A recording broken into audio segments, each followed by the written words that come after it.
Salut à tous et bienvenue dans ce 111e show GCN en français. Cette fois-ci, on va s'intéresser à la Vuelta et aux quelques curiosités qu'on a vues avec le poteau Flo.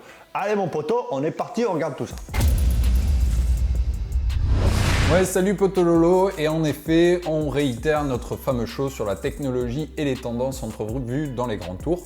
Malheureusement, on doit dire qu'à cette Vuelta, elle est tellement rapprochée du Tour qu'il n'y a pas grand chose de nouveau, mais vous allez voir qu'on a quand même déniché quelques nouveautés à la fois technologiques, mais également dans la stratégie de course. Il y a des choses qui sont quand même très différentes des autres grands tours qui nous ont été offerts cette saison, mon Lolo.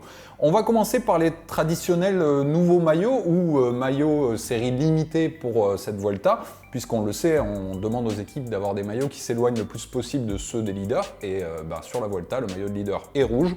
Et on a notamment Arkea Samsic qui nous offre un maillot jaune fluo, mon Lolo. Qu'est-ce que tu en penses ? Bah écoute, c'est pas mal, mais j'ai l'impression que c'est déjà vu, revu. En vrai, on salue l'initiative d'Arkea qui, pour une fois, qui est une équipe française, a décidé de faire un maillot différent pour un grand tour parce qu'il n'y a aucune équipe française qui le fait réellement au final. Donc on le voit beaucoup des équipes étrangères et ça c'est cool. On a vraiment des jolies choses qui sortent. En France, pourtant on est quand même la capitale du style. Pas Paris, parce que Paris c'est pas une capitale, c'est un autre pays, on est d'accord. Mais c'est quand même la France c'est quand même la capitale du style, mon pote Flo. Donc on s'attendrait à avoir plus de choses comme ça. Bon, au final, jaune fluo, normalement c'est les tenues d'entraînement. On le voit, FDJ qui les a en tenue d'entraînement. Voilà, c'est ça, Trek, ils ont fait des tenues toutes roses fluo pour l'entraînement. Bon, du coup, je trouve ça un peu basique et c'est dommage qu'il n'y ait pas un effort vraiment qui ait été fait parce qu'en plus c'est exactement le même design que le rouge, c'est juste les couleurs qui ont été inversées. Mais bon, écoute, au moins ils ont eu le mérite de faire un geste. On va modérer comme tu dis parce que l'effort a été fait, mais en effet il n'a pas été très prononcé. Il y avait aussi les Men in Glass, BNB Hotel qui avait fait une série spéciale de leur maillot, mais bon, ils ne sont pas présents sur cette Vuelta. Mais c'est vrai que c'est pas trop dans l'ADN des équipes françaises. On espère que dans le futur, ça changera parce que c'est l'occasion de voir des nouveautés, de lancer des tendances aussi. Et on sait que le vélo, c'est de plus en plus un sport de style, donc ce serait bien de s'y mettre les amis. On passe au deuxième maillot, et là pour le coup, c'est pas dicté par les mêmes raisons, parce que c'est Astana qui a décidé de faire un maillot qui tend franchement vers le blanc. On sait que c'est une mode qui revient beaucoup en été, pour une raison simple, la Vuelta en général il y a des températures très élevées et on sait que le blanc, ça reflète le soleil, au lieu d'absorber la chaleur, ça permet de rester un peu plus, si tant est que c'est possible, au frais. Donc Astana a fait le choix d'un maillot tout blanc, ma foi, simple, efficace, élégant. Il y a un petit dégradé sur le bas du maillot. Qu'est-ce que t'en penses encore une fois, mon Lolo ? Moi je trouve que ça révolutionne pas grand chose, mais en tout cas il n'y a pas trop de fautes de... Non, écoute Flo, moi je le trouve super sympa. Après oui, ils ont rien révolutionné parce que c'est le même maillot qu'ils ont d'habitude, sauf qu'en temps normal il est bleu turquoise avec le dégradé bleu marine. Là ils l'ont fait juste blanc à la place du turquoise et gris à la place du bleu marine. Donc le design c'est exactement le même qu'ils ont toujours eu, cette année du moins. Et mais la couleur, écoute, moi de toute façon tu sais que je suis un grand fan du blanc, surtout en ce moment, donc je valide. Franchement, moi je le trouve plutôt classe ce maillot et ça change un peu. Dans le peloton, des maillots tout blancs, à part Trek, il n'y en a pas spécialement. Donc moi j'aime beaucoup, je valide Astana. On reste sur du blanc pour un troisième maillot série limitée et ce coup-ci, il y a là aussi d'autres raisons derrière ce nouveau design, c'est celui de la Movistar en hommage à Alejandro Valverde. On a bien compris que cette Vuelta, c'était son jubilé d'une certaine façon puisqu'il arrêtera sa carrière à la fin de ce grand tour et du coup Movistar l'a mis à l'honneur sous toutes les formes. Ils ont refait la déco du bus, ils ont refait le design du maillot et également on va parler de ces vélos personnalisés. En tout cas là ça reprend comme sur ces vélos d'ailleurs ses principales victoires et on reste sur une thématique blanche, donc là aussi sobre, élégant. Et pour Alejandro, évidemment, on retrouvera les liserés de anciens champions du monde sur les manches. Donc au top de la classe et de l'élégance pour terminer dans son costume de lumière. Ouais, franchement Flo, là, pour le coup Movistar, c'est le plus beau maillot qu'ils aient jamais fait. Franchement, depuis qu'ils ont Movistar en sponsor, j'ai toujours trouvé ça moyen, tu vois, genre très simple, basique. Là, c'est simple, basique, mais les couleurs, vu que c'est les couleurs de l'aviron bayonnais, forcément, ça déchire, tu vois. Moi, je le trouve parfait. Et en plus, vous allez retrouver le Pro Bike de Alejandro Valverde, où on décrypte un peu sa machine, la peinture qui est totalement folle, qui est raccord avec ce maillot forcément, avec du dégradé et de l'aviron bâillonné, encore une fois. Donc, mention spéciale à Movistar qui a bien fait les choses sur cette Vuelta, et je trouve que c'est un très joli cadeau d'au revoir à la balle verte, Alejandro Valverde. Ouais, et bon, tu parles de son vélo, mais ils lui ont fait les deux parce que il faut noter aussi que même si on l'a entrevu plusieurs fois durant cette saison, notamment durant le Tour de France, le nouveau, donc tu nous présentes le modèle Aerod sur la chaîne GCN en français, mais le nouveau Ultimate a également été repeint dans ses couleurs personnalisées pour Alejandro Valverde. Et donc la bonne nouvelle, c'est que le nouvel Ultimate va officiellement sortir cette semaine, en fin de semaine, donc on aura toutes les infos technologiques sur cette machine, même si d'un point de vue design, on l'a déjà entreaperçu, il était assez similaire au précédent. Je ne doute pas que Canyon nous réserve quelques petites surprises quant à l'évolution technologique de cette machine, donc on reviendra dessus évidemment quand on aura toutes les infos. On continue mon lot un peu plus sur le style. On avait beaucoup parlé durant l'épisode sur le Tour de France du fameux casque de contre-la-montre de Specialized, utilisé notamment par la Quick Step. Eh bien là, j'aimerais qu'on revienne un peu sur le tout premier contre-la-montre, en l'occurrence un contre-la-montre par équipe, où la Quick Step et Remco Evenepoel ont utilisé à nouveau ce casque.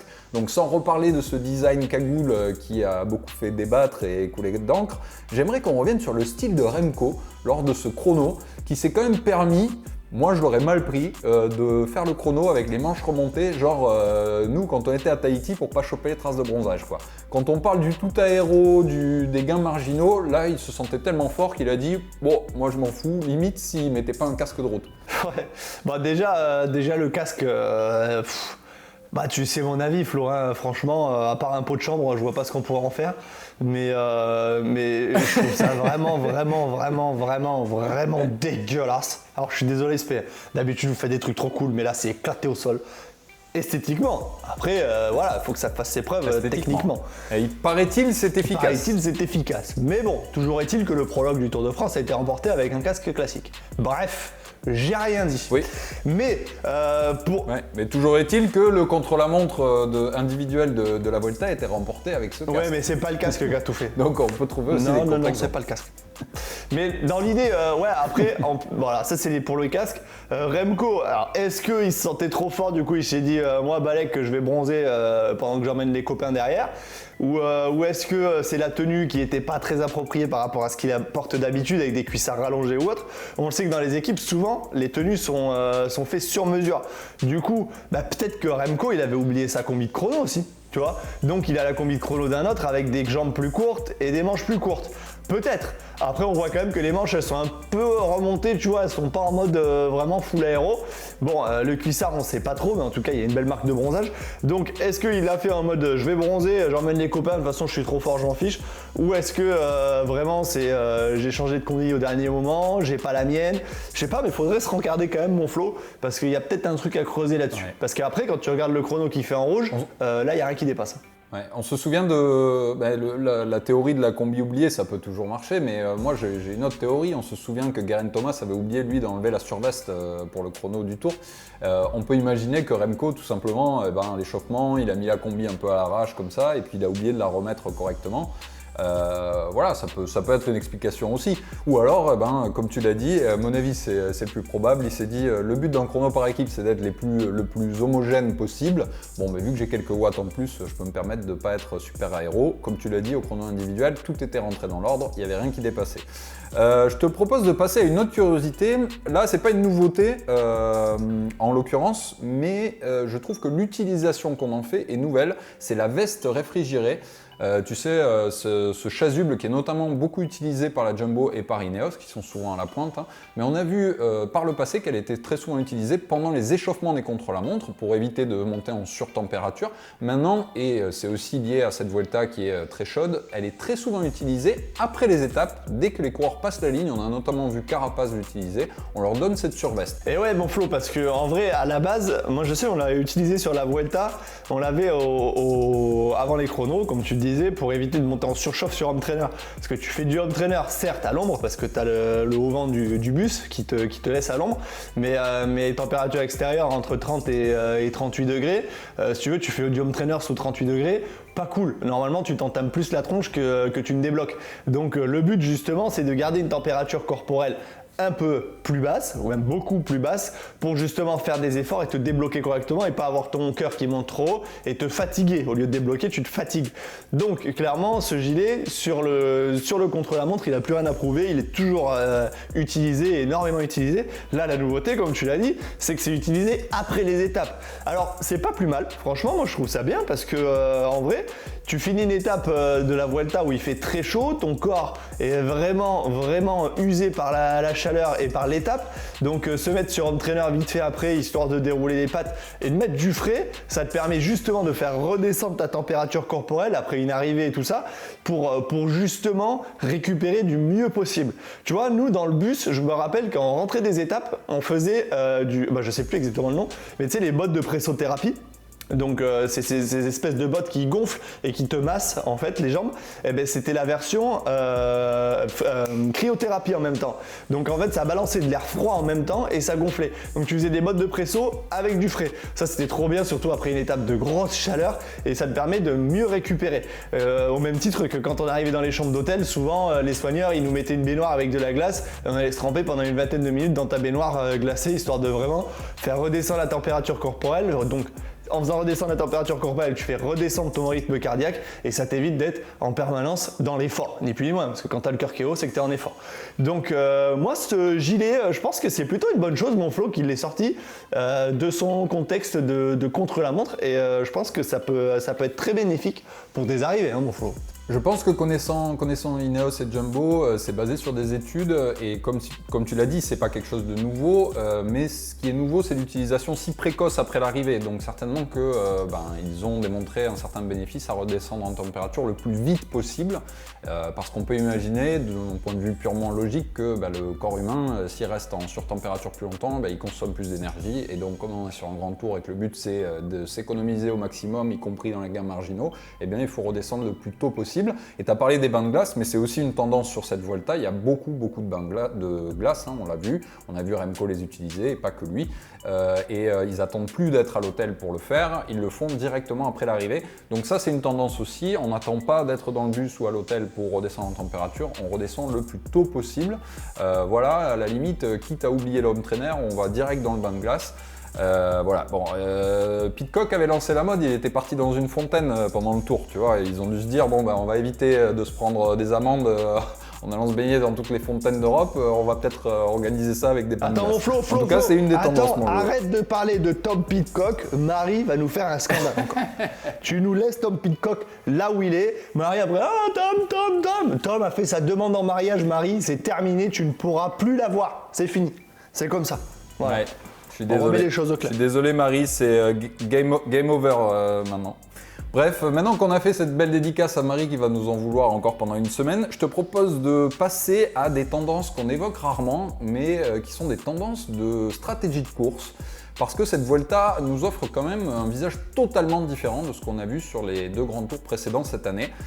J'ai noté notamment deux choses. La mode de la montée régulière, celle qu'on ne voyait plus depuis l'époque Chris Froome ou depuis quelques temps.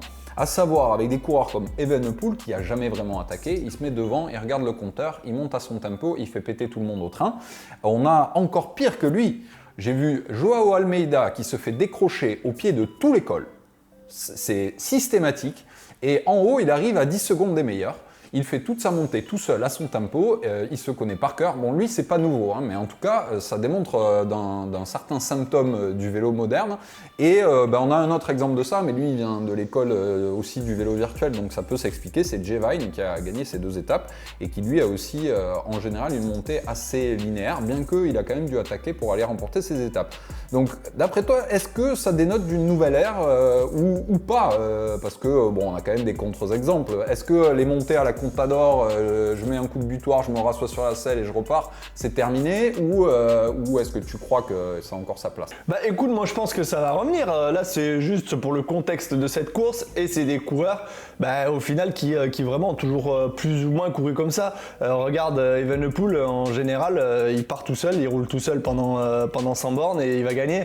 Donc tu vois, c'est des adeptes des efforts linéaires, c'est des mecs, ils attaquent pas beaucoup au final, ils attaquent une fois ou deux, pas plus, et après ils restent devant et ils font leur life. Donc je pense que c'est vraiment ce type de coureurs qui se sont retrouvés tous en même temps sur cette Vuelta et du coup ça fait ça. Mais en soi, je pense que l'attaque n'est pas morte, hein. La dynamique de mettre des cacahuètes à tout bout de champ, moi, et en tout cas j'espère que c'est pas mort. Tu te souviens, il y avait comment il s'appelle, Chris Froome. Chris Froome, il était un peu comme ça. Il avait une grosse cadence de jambes, mais en vrai, il faisait la montée régulière. Donc, c'est des coureurs qui n'ont pas trop l'habitude qui sont pas explosifs pour un sou, et du coup, ils sont meilleurs à maintenir une très haute pression pendant longtemps. Du coup, je pense que c'est un peu des faits de course, c'est comme ça. Voilà, ils se sont tous retrouvés dans ce peloton au même moment. Du coup, ça se passe comme ça. Mais moi, je perds pas espoir, mon Flo, de voir des cacahuètes. Non, mais je suis assez d'accord avec toi. Je pense que c'est une tendance éphémère, et notamment quand on voit certains phénomènes comme Pogačar ou Vingegaard qui sont quand même plus proches de purs grimpeurs qui aiment un peu les changements de rythme. Je pense que ce sera intéressant d'ailleurs de voir ces profils assez différents sur un grand tour tous ensemble, et dans le futur, c'est à peu près certain qu'on aura cette chance de voir comment les uns et les autres, se font la guerre. Et je pense qu'un style très différent, Pogačar versus Evenepoel, forcément, il va falloir qu'Evenepoel il apprenne à faire du 30-30, parce que le Pogačar, quand il se met sur les pédales, en général, ça ressemble plus à l'époque Contador qu'à l'époque Chris Froome. Bref, en tout cas, c'est une tendance qu'on a pu entrevoir sur cette Vuelta. Qui n'est pas spécialement faite pour me plaire. Il y en a une autre qui m'a pas spécialement plu cette année, c'est la tendance aux multiples victoires sur les grands tours, en particulier sur ce récent Tour de France et sur cette Vuelta. Le niveau est tellement élevé qu'on voit de moins en moins de surprises, et du coup, les grands leaders remportent plusieurs étapes. On a vu sur le Tour Van Aert qui a gagné ses 3 étapes, il aurait même pu en gagner plus. On a vu Pogačar en gagner 3, Vingegaard en gagner 2. Bref, sur cette Vuelta, on a vu Jevine déjà remporter 2 étapes, Carapaz 2 également. Je parle pas des sprinters parce que ça a toujours été le cas. Quand tu as le meilleur sprinter sur un grand tour, il gagne souvent plusieurs étapes. Mais là, je parle vraiment de coureurs aux profils différents, grimpeurs ou punchers. Et ça laisse de moins en moins de place pour les surprises. Et ça, je trouve ça un peu dommage, même si ça peut se comprendre, parce que les grands tours, il y a aussi la course au gros point, et ça a de plus en plus d'importance pour les équipes, d'enjeux, et du coup, il n'y a plus que des grands leaders, entre guillemets. Bah ouais, mon Flo, moi franchement, je suis un peu déçu aussi comme toi, parce que, enfin déçu, tout est relatif, hein, parce qu'en vrai, c'est cool, les mecs qui gagnent des courses, c'est trop bien, tu vois. Mais en soi, la Vuelta, c'était un peu prédestiné, justement, c'est ce dernier grand tour des 3, ça arrivait en fin de saison, c'était une course assez ouverte justement où tu avais des belles surprises, tu vois, où tu avais des coureurs offensifs qui prenaient des échappées, l'échappée finissait par aller au bout, et du coup ça te permettait de voir des nouveaux noms un peu aller remporter des étapes sur les grands tours, et au final ils faisaient que confirmer en général les années suivantes sur le Tour de France, le Giro ou encore des grandes classiques. Du coup ça permettait justement de découvrir un nouveau type de coureurs, des nouveaux arrivants, ni plus ni point. Et aujourd'hui, à part Jevine, c'est que des mecs qui ont déjà un gros palmarès, c'est que des gros poissons qui gagnent déjà des courses, et il n'y a plus cette ouverture qu'il y avait sur la Vuelta auparavant. Donc ouais, c'est un peu entre guillemets décevant, mais bon, le cyclisme reste beau quand même, hein, Flo. Oui, bonjour, mais on va en parler. Alors c'est vrai qu'en tant que vainqueur d'étape, on n'a pas eu beaucoup de grosses surprises, mais on a quand même des révélations, même s'ils étaient attendus, notamment du côté espagnol avec Juan Ayuso et Carlos Rodriguez sur cette Vuelta. Je te propose du coup qu'on termine sur les tendances, et on passe à l'actu aux résultats, comme ça on va pouvoir rentrer dans le détail des résultats de cette Vuelta. Ouais, allez, on y va mon gars. L'actu. Et dans l'actu cette semaine, mon Flo, là il y a du très lourd, c'est Zwift qui déboule et qui va sortir son home trainer. Et ouais mon gars, parce que du coup tout le monde en fait, sauf eux, alors que eux c'est les principaux concernés, hein, avec l'application Zwift forcément. D'ailleurs l'application va fortement évoluer, il y aura des nouvelles fonctionnalités qui sont plutôt cool, mais ça on vous en parlera prochainement.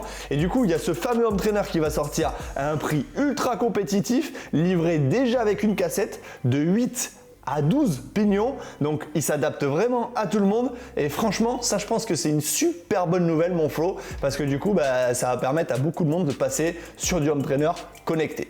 Du coup voilà, on y reviendra sur les home trainers très prochainement parce qu'il y a des nouveautés qui vont sortir pas mal là d'ici cette fin d'année. Donc mon Flo, je te laisse parler tout de suite de la Vuelta, le home trainer on y reviendra très vite. Ouais, c'est une bonne nouvelle, mon Lolo, avant de passer au résultat de la Vuelta, pour plusieurs raisons. Parce qu'on a vu les prix un peu s'envoler, plus il y aura de concurrence, et plus forcément, eh bien, ça va les encourager à faire des prix contenus. Tu l'as dit, il y a aussi quelques nouveautés. On testera tout ça en fin d'année, mais il y a notamment une fonctionnalité que j'ai notée qui va apparaître dans Zwift, c'est le replay holographique, où tu pourras voir ton propre avatar sur ton PR en fait, donc ton record personnel dans une montée par exemple. Tu pourras essayer de le suivre du coup et essayer de le dépasser pour pouvoir dépasser tes limites. Je trouvais cette fonctionnalité intéressante. Il y a aussi l'extension du coup de la carte sur Mercury Island. Donc il y a quelques nouveautés qui arrivent sur Zwift. On suivra tout ça parce que mine de rien c'est un peu la fin de l'été, on va pas tarder à s'y remettre. On passe donc à la Vuelta mon Lolo. Et cette deuxième semaine, comme on en a déjà largement parlé, nous a offert toujours et encore une domination de Remco Evenepoel. Mais attention, il a commencé à montrer quelques signes de faiblesse. Il a lâché quelques secondes à Roglic et à Enric Mas. Est-ce que Enric Mas pourrait pas profiter de ce petit marquage entre les deux, tu vois, pour être la surprise de cette Vuelta? Je sais pas. Remco me semble encore bien accroché, mais la troisième semaine, on sait que c'est toujours casse-pattes sur la Vuelta. Il y aura des pièges qu'il faudra éviter. Bah ouais mon Flo, franchement, une Vuelta c'est jamais terminé, 3 semaines c'est pas anodin, donc pourquoi pas le petit Mas aller venir tac tac bang bang, giclette de derrière, paf, maillot rouge à dégager, à 3 jours de la fin, c'est bon, c'est fini, c'est moi le boss. Mais Remco, il a l'air quand même bien solide sur les appuis, hein. Je pense qu'il va pas lâcher comme ça mon Flo. Donc, mais par contre, on a vu Carapace qui a été claqué 2 étapes cette semaine. On a Mats Pedersen qui a été en remporter une aussi, Timen Arensman. Donc, tu vois, le Remco, il est là en mode défense de son maillot rouge depuis qu'il l'a eu, mais il se passe pas grand chose de plus. Donc, moi, je pense que solide sur les appuis, course intelligente, et le gamin, il est pas mort. Non, je pense qu'il n'est pas mort en effet, mais c'est pas gagné non plus, donc ça va être intéressant. Ce qui est bien, c'est que du coup, il y en aura du suspense pour cette dernière semaine de la Vuelta. Je vous rappelle que sur l'autre chaîne, JCN en français Racing, vous pouvez retrouver tous les jours les résumés en français de chaque étape de la Vuelta. Et puis, si vous voulez la regarder, c'est sur l'application JCN+. Il y avait également du côté des femmes une course World Tour qui est le CIMAC Ladies Tour, une course par étape qui, devine quoi, mon Lolo, a donné lieu à la victoire au classement général, encore de Lorena Wiebes.